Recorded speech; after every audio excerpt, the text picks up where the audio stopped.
बैला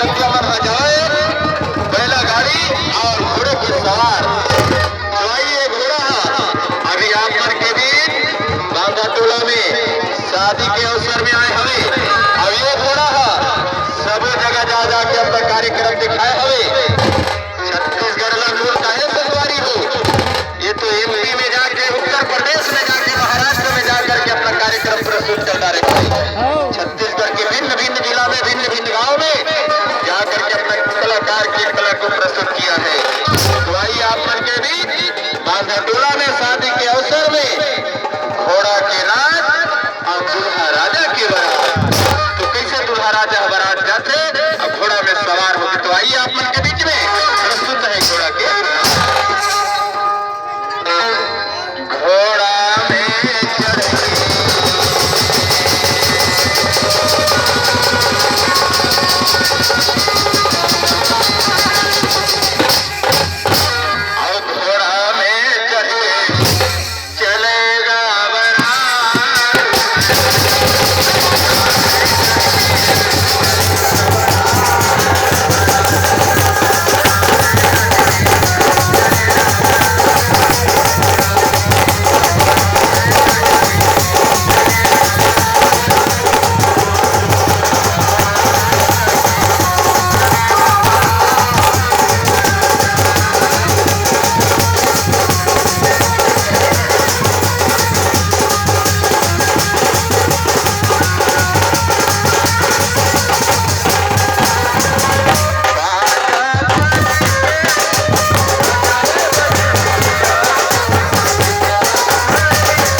घर के पहुंचती में भालू के डांस दिखा